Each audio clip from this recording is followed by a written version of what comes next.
ছেলে মেয়ে এবং ধন সম্পদ মানুষের জন্য পরীক্ষা স্বরূপ, আসলে এই পরীক্ষা বলতে কি বোঝানো হয়েছে এবং যাদের ছেলে মেয়ে নাই তাদের পরীক্ষাটা কেমন হবে?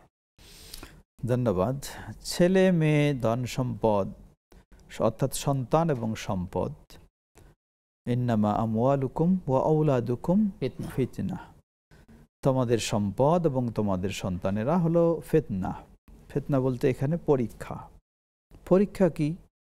অনেক সময় মানুষ সম্পদের মায়া মমতায় আল্লাহকে ভুলে যায়, এটি একটি বড় পরীক্ষা। আল্লাহ সম্পদ দিয়েছেন, মানুষ আল্লাহর বেশি কৃতজ্ঞ হবে, আল্লাহর পথে চলবে, এটাই হওয়া উচিত। কিন্তু মানুষকে যখন সম্পদ আল্লাহ থেকে দূরে সরায় নেয়, সম্পদ আল্লাহর ইবাদত থেকে দূরে সরায় নেয়, তখন এটি তার জন্য ভয়াবহ বিষয়। ঠিক সন্তানও একইভাবে। সন্তান পেয়ে আমি আল্লাহর কৃতজ্ঞতা প্রকাশ করব, এটি বড় নিয়ামত দাম্পত্য জীবনে।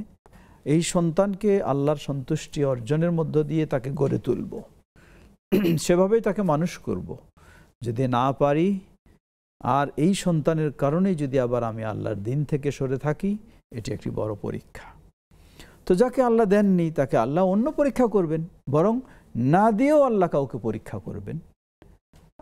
কোনো দম্পতিকে আল্লাহ সন্তান দেননি, সে কতটুকু আল্লাহর পর আস্থা রাখে যে আল্লাহ আমাকে দেননি, এটার উপর সন্তুষ্ট থাকে কিনা, এইটা থাকে কিনা, এটাই আল্লাহ তাকেও পরীক্ষা করছেন। সুতরাং পরীক্ষা দেওয়ার মাধ্যমেও হবে, না দেওয়ার মাধ্যমেও হবে, দুই দিক থেকেই হতে পারে।